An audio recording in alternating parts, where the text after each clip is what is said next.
네, 안녕하세요.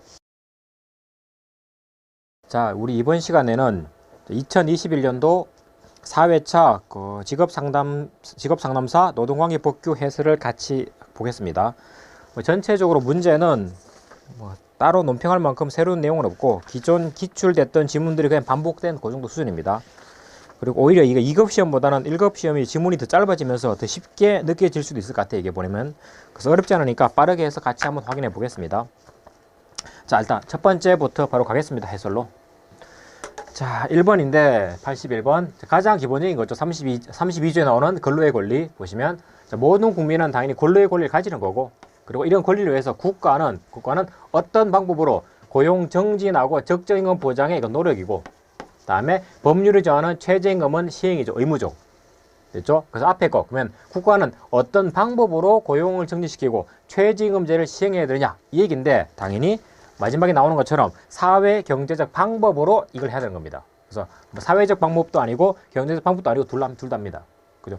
뭐 당연히 고용 정진하고 최저임금 하는데 법률적 방법은 안 되겠지. 그래서 사회 경제적 방법으로 고용 정진, 적정임금 보장의 노력, 그리고 최저임금의 시행입니다. 보통은 여기 앞부분보다는 뒤에가 많이 바뀌거든. 그래서 뒤에 거 고용 정진과 최저임금, 적정임금은 노력만 하면 돼. 노력만. 의무가 아니고. 그런데 최저임금제는 시행해야 되기 때문에 이건 의무입니다. 의무. 그렇죠? 그래서 앞부분도 많이 나오지만 뒷부분이 더 많이 나오니까 뒷부분 중심으로 정리하시면 되겠습니다. 이 내용은. 자, 뭐 간단한 지문이었고, 다음에 두 번째 보시면 82번. 자, 근로자 직업 능력 개발법인데, 요게 현재는 이게 국민 평생 직업 능력 개발로 바뀌었습니다. 이름이. 내용은 비슷하지만, 자, 훈련의 기본 원칙입니다. 즉 근로자들의, 지금 국민이겠죠. 국민들의 직업 능력을 개발하기 위해서, 그죠? 기본적으로 어떤 원칙에 따라서 이걸 해야 되느냐 이 얘기인데, 원칙은 민간의 자유를 최대한 보장해주면서 국가는 거기에 보조하는 겁니다. 되겠죠? 그래서 하나씩 보시면은, 자, 첫 번째, 자, 직업 능력 개발 훈련은 근로자 개인의 희망, 적성, 능력 여기에 맞게 해야 되겠죠. 자, 너네 의사 상관없어? 우리가 해주면 대로 해. 이건 아니겠지. 그래서 능력에 맞게 생애에 걸쳐가지고 체계적으로 실시되는 겁니다. 당연한 거지, 이건 상식에서. 자, 두 번째, 그리고 개발 훈련은, 자, 민간의 자율과 창의는 최대한 존중해. 원래 너들끼리 해봐. 그죠? 안 되면 우리가 국가 차원에 도와줄게. 이게 취지입니다. 그래서 존중해야 되고, 그다음에 노사 참여와 협력을 바탕으로 반드시 실시되는 겁니다. 기본적으로 이게 기본 원칙이죠. 다음에 4번부터 보시면, 자, 개발 훈련은 근로자의 직무 능력, 고용 가능성, 자, 능력을 향상시키고 고용이 좀 더 잘 될 수 있도록, 자, 이런 방법으로 지역 산업 현장의 수요가 반영되고 나서 일을 시켜야 되겠죠. 그렇죠? 이것도 없이 무조건 막연하게 뭐 직업 능력 개발이다 훈련시킨다. 근데 취업할 데가 없어. 말이 안 되겠죠. 그래서 이런 것들을 기본 원칙으로 해서 직업 능력 개발을 하는 겁니다. 다음에 요거 매번 나오는 것도 이것도, 자, 제조업의 생산직에 종사하는 근로자들은, 자, 직업 능력 개발에서 좀 더 중요시 된다? 착각을 만드는 게, 제조업이고 생산직이면 사회적 약자입니까? 아니거든. 제조업이고 생산직이라도, 예를 들어서 뭐 현대차 내가 정직원이다. 그러면은 제조업이고 생산직이지만 나는 사회적 약자가 아닙니다. 따지면. 그죠? 그렇기 때문에 흔히들 얘기하는 개발 훈련에 중요시 돼야 되는 그런 업종이 안 들어가는 겁니다. 이게. 되겠죠? 그렇게 보시면 되는 내용이다. 아마 지문 맞추다 보니까 양이 안 나오니까 이걸 집어넣은 것 같아, 그냥. 그래서 어려운 문제는 아니었습니다, 이것도.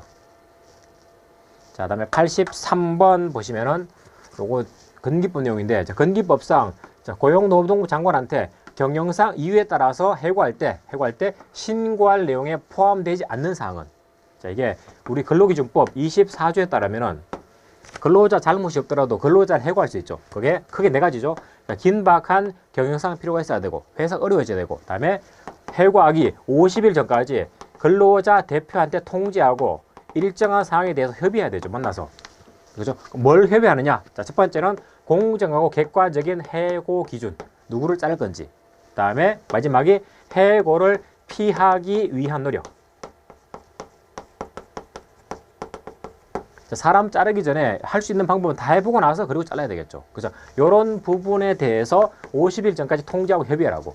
됐죠? 이렇게 돼 있고, 다음에 요게 1항, 2항, 3항까지고, 자, 사항 보시면은, 그리고 대략 10% 이상의 근로자를 해고할 때는 노동부 장관한테 신고하라고 돼요. 신고. 그죠? 이때 신고해야 되는데, 이제 시행령으로 가면은 신고할 때 어떤 사항에 대해서 신고를 해야 되느냐. 자, 이거는 암기를 하긴 하는데, 기본적인 이론을 보시면은, 자, 신고를 하라는 것은 자, 아무리 회사가 어려워서 근로자를 요건에 맞춰 자르더라도 자, 10%가 넘는 대량 해고가 발생하면은 뭐 예전 같은 경우는 조선소 같은데 뭐 군산에서 조선소에서 대량 해고를 해버렸지. 물론 요건에 맞춘 해고기 때문에 정당한 해고였습니다. 문제는 그 지역의 경제 사정이 너무 안 좋아지겠죠. 그때는 정부 차원에서 지원을 해야 되기 때문에 정부에 좀 알려줘 그 뜻이거든. 되죠? 그러면은 알려주는데 뭐를 알려줘야 되느냐 이 내용인데 자, 첫 번째 보시면 자, 왜 우리가 해고하게 됐는지 해고 사유. 두 번째 언제 해고할 건지 해고 일정. 그다음에 해고 예정 인원, 그리고 대략 몇 명을 해고할 건지 예정 인원. 그다음에 이걸 하기 위해서 우리가 대표랑 어떤 내용을 협의한 건지 요 네 가지입니다. 뭐 퇴직금 문제는 이거 법에 따라서 지급하면 되는 거지 굳이 장관한테 신고해서 이렇게 알려줄 필요 없는 겁니다. 그쪽은 대량 해고에 대해서 그 지역의 지역 경제를 위해서 국가 개입해야 되니까 알려달라는 겁니다. 그래서 퇴직금 얼마 줄 겁니다. 이거는 신고할 게 아니겠죠, 당연히. 됐죠. 그렇게 보시면 되는 문제였습니다. 그래서 답은 1번. 다음 요거는 2급이든 1급이든 매번 나오는 문제죠. 이것도 매번 보시면 기준 고용률 보시면 자, 고령자 연령 차별 금지를 위해서 뭐 장애인 고용 촉진 마찬가지입니다. 즉 고령자라든가 장애인들이 고용이 안 되다 보니까 사업체마다 일정 인원을 무조건 채용하게 돼 있죠. 안 하면 과태료 때리는 거고. 이때 고령사 연령차별 금지법 이 법에서 고용 촉진을 위해서 그렇죠? 제조업에서는 기준 고용률 몇 프로를 고령자로 채워야 되느냐 요건데 이렇게 하시면 되겠죠. 제조업은 제2조 제2. 그래서 제조업은 당연히 100%입니다. 100분의 2입니다. 2%. 2%는 고령자로 채워라. 요게 제2조 제2. 그리고 요게 같이 가면은 그래서 제조업은 100분의 2, 2%가 제조업이고 제2. 다음에 두 번째 운수업. 다음에 부동산 다음에 임대. 요쪽은 6%. 그리고 나머지 기타는 3%. 그래서 따지면 2를 6을 2로 나누니까 3 이렇게 되겠죠. 2, 6, 3에 그래서 보통 이제 제조업이 제일 많이 나오고 다음에 두 번째 많이 나오는 게 운수, 부동, 임대 이쪽입니다. 그래서 요거는 제조업에 대한 거니까 2%를 찾으면 되는 문제였죠. 뭐 2급 때부터 계속 반복되는 거니까 어렵진 않았을 겁니다. 이것도. 자, 다음에 85번 가겠습니다. 고평법. 자, 보시면 고평법상 뒤에 육아휴직에 관한 설명. 뭐 매번 나오는 거죠. 틀린 것을 고르는 겁니다. 육아휴직. 자, 첫 번째 보시면 육아휴직인데 첫 번째부터 보시면 육아휴직 기간은 원칙은 1년입니다. 물론 남녀고용평등법에서는 이게 뭐 사학법이라든가 교육 관련 법에서는 3년까지 늘어납니다. 그래서 기본적으로 이 가장 기본이 되는 고평법에서는 1년으로 두고 있더라. 맞는 말이고. 그리고 육아휴직은 국가 차원에서 육아를 위해서 보조하는 거지. 보조. 그러다 보니까 퇴직금 계산할 때는 근속 기간에 포함합니다. 그래서 요 기간을 포함해서 퇴직금 주는 거죠. 그래서 예를 들어서 내가 육아휴직 1년 썼다. 그럼 퇴직금 1년치 더 주는 겁니다. 그렇죠. 다음에 세 번째. 자, 기간제 근로자. 원칙은 얘네들은 2년 이상을 사용 못하게 막아놨죠. 그러면은 만약에 내가 1년 근무하다가 만약에 육아휴직을 1년 사용했다. 그러면은 1년 썼으니까 너 2년 썼네? 너는 근로계약 종료. 이렇게 하면은 육아휴직 기간이 오히려 근로자한테 불리하게 작용해버리지. 그러다 보니까 우리 입법자들은 기간제 근로자의 육아휴직 기간, 요 1년이죠, 요거. 요 1년은 기간제 근로자 총 사용기간 2년에서 이걸 빼버립니다. 그러면 이 사람은 1년만 근무했고 육아휴직 기간을 근무한 게 아니야. 그러면은 육아휴직 끝나고 나서 아직까지 1년 남았으니까 1년 더 근무하고 퇴직할 수 있겠죠, 이렇게. 됐죠? 그래서 여기 나오는 것처럼 육아휴직 기간은 사용 기간에 포함하면 안 돼. 근로자한테 불리해집니다. 그래서 그 육아휴직 기간 빼고 나머지 합쳐서 2년이 돼야 되고는. 그래서 요거 다 일단 잘못됐고, 마지막 육아휴직 기간은 우리 법에 따르면 원칙은 해고 못하게 막아놨습니다. 여기 소위 말하는 해고 금지 기간이죠. 금지 기간. 자, 근로자가 잘못을 하더라도 이 기간에 근로자를 해고하면은 노동 능력이 저하되기 때문에 재취업이 안 돼. 그래서 우리 입법자들이 입법적으로 요 기간은 해고하지 마 라고 한 게 대표적인 게 고평법상 19조 2항에 나오는 육아휴직 기간. 그리고 좀 더 넘어간다면 건기법. 우리 근로기준법에도 23조 2항에서 요 기간은 근로자들의 노동 능력이 떨어져 있으니까 건들지 마. 그게 뭐냐? 업무상, 부상, 질병 그리고 회복되고 나서 30일. 그다음에 산전, 산후, 휴가 기간 플러스 끝나고 나서 30일. 요 두 가지죠. 요 두 기간은 근로자의 노동 능력이 떨어졌으니 건들지 마. 즉 잘못이 있더라도 원칙 해고하지 마. 단 이건 예외가 있죠. 여기에 대해서는 다만 사용자가 사업을 계속할 수 없어. 회사 망한 거지. 이때는 해고할 수 있는 겁니다. 다시. 그리고 업무상 부상 질병에 대해서 사용자가 일시보상. 병원비를 대신 내주는 게 아니고 돈을 다 줬습니다. 그럼 이 돈 가지고 회복하면 되기 때문에 이것도 해고할 수 있습니다. 그래서 원래는 그래서 업산육 이렇게 업산육 세 가지인데 요거는 고평법 문제이기 때문에 육아휴직이 나온 겁니다. 요거 알아두셔야 됩니다. 같이 가는 거니까. 그래서 이것도 쉽게 정답은 3번 가시면 되겠습니다. 자, 다음 문제 86번으로 가겠습니다. 86번. 자, 보시면 근태법 문제죠. 86번. 보시면 자, 근로자 퇴직급여 보장법상 뭐 중간정산 사유에 해당되지 않는 것은 매번 나오는 거죠. 중간정산. 자, 원래는 중간정산을 해버리면 근로자한테 불리합니다. 왜냐하면 최종 퇴직할 때 그때 평균 임금 가지고 퇴직금 받아야 되는데 만약 중간에 정산을 해버리면 그만큼 액수가 줄어드는 거죠. 그래서 원칙은 중간정산 못해 사용자 마음대로. 단 근로자의 요청에 따라서 근로자한테 필요하면은 그때는 예외적으로 중간정산이 가능하죠. 되겠죠? 이때 그 예외에 해당되지 않는 것입니다. 자, 첫 번째 보시면 자, 무주택자인 근로자가 자기 이름으로 집을 산답니다. 나 돈 필요하니까 정산해줘. 해주면 되겠지. 불리할 거 없습니다. 자, 두 번째, 사용자가 기존 정년을 보장하는 조건으로 단협을 통해서 일정 나이 기준으로 임금을 줄이는 제도. 요게 임금 피크제죠. 피크제. 그래서 뭐 예를 들어서 월급이 500이다. 그럼 500을 갖다가 반으로 줄입니다. 우리나라 보통. 자, 너 500 받고 근무하다가 지금 퇴사할래?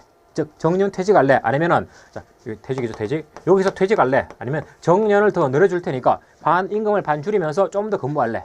라고 하면은 대다수 근로자들은 퇴직하면 재취업이 안 되다 보니까 임금을 반으로 줄이라도 계속 근무를 원합니다. 이게 임금 피크제야. 그리고 문제는 뭐냐 하면은 자, 정년 기간은 좀 더 늘어나는데 최종 퇴직했을 때 퇴직금이 250 요걸 가지고 퇴직금 계산해야지 돼. 불리해지죠. 그러니까 어떻게 하느냐?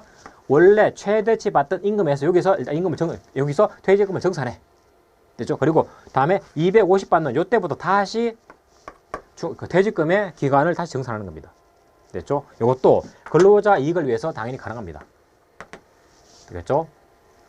자, 다음에 3번 보시면 자, 3개월 이상 요양을 필요하는 근로자의 배우자 질병에 대해서 의료비, 병원비가 필요해.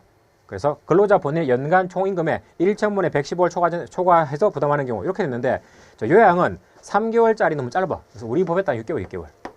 반년 이상 병원에 누워있고 돈이 필요해. 그때 하는 겁니다. 됐죠? 그래서 이게 잘못됐고 다음에 4번 자, 중간 정산을 신청한 날로부터 거꾸로 계산해 보니까 5년 내 과거 5년 내 근로자가 회생이라든가 파산에 따라서 파산수고 받았답니다. 그러면은 10년이 아니고 5년이니까 아직까지 근로자가 회복이 안 됐어요, 사람이. 그러니까 5년 내에 이런 거 받았으니까 돈 좀 필요합니다. 라고 하면 이것도 정산해 주는 겁니다. 그래서 다른 것보다 주로 이제 숫자 가지고 장난치기 때문에 숫자만 좀 보시면 되겠습니다, 이것들.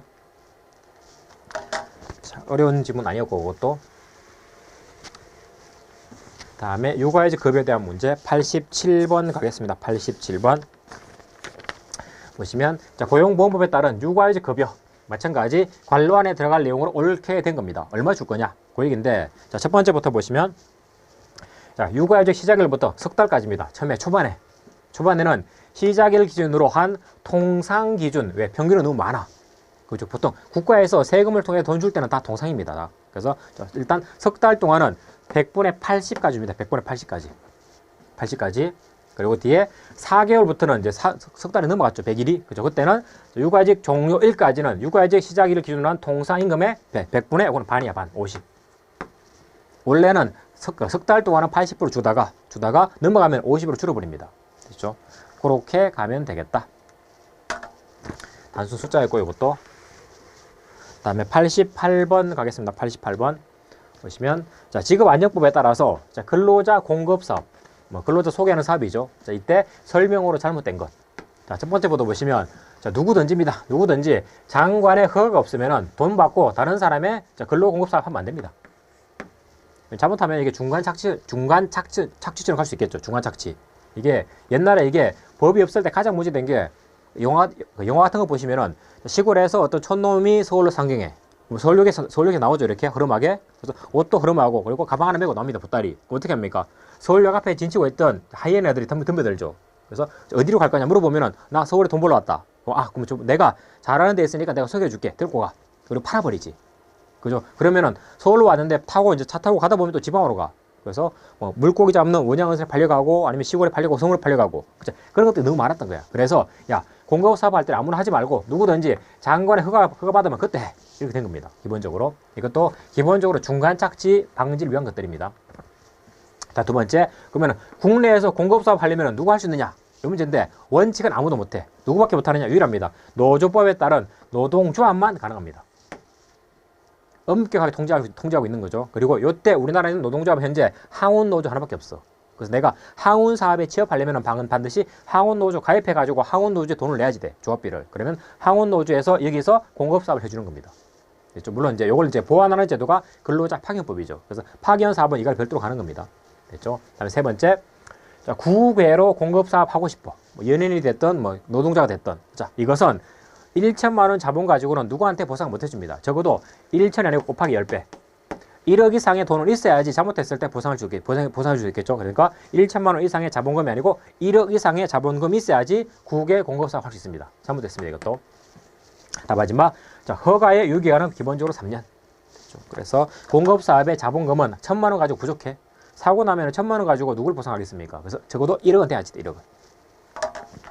자, 넘어가시고.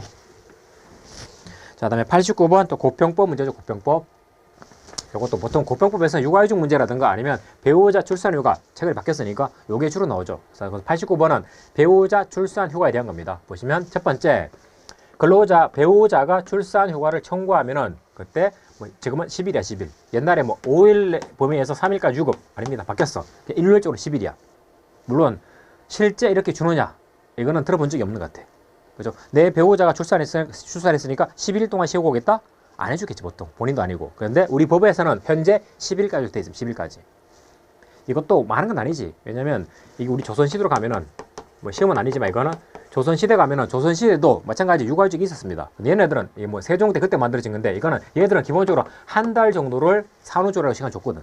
근데 이때로 따지면은 이게 따지면 신분제 국가에서도 이 정도 줬는데 물론 이게 따지보면 이집트라든가 다른 나라도 있습니다. 노예한테도 줬어 이거를. 그죠? 그런데 우리는 야 배우자가 출산휴가에 대해서 3일밖에 안 돼? 너무 작아 라고 해서 그나마 10일로 늘린 겁니다.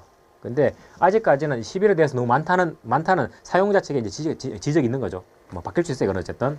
다음에 자, 배우자 출산은 별거 없습니다. 그냥 유급이야, 유급. 10일 유급. 그러니까 사용자한테 부담이 될 수 있겠죠. 그래서 법을 만들었더라도 사용자들이 야 우리 10일 동안 유급으로 쉬게 해주면 회사 망해 라고 하니까 정부에서 그럼 우리가 보조금 줄게 이렇게 되는 겁니다. 다음에 세 번째, 그럼 이거 언제까지 청구할 수 있느냐? 자, 출산하고 나서 한 달이 아니고 석 달이야, 90일. 90일 내까지는 청구하면 됩니다. 그 말은 90일 지나면 못 가, 더 이상. 그리고 마지막, 출산휴가는 한 번에 분할해서 사용할 수 있다. 그렇게 보시면 되겠습니다. 그래서 출산휴가를, 배우자 출산휴가를 갈 수 있는 기간은 한 달이 아니고 석 달이라는 거. 그 정도만 보시면 되겠습니다.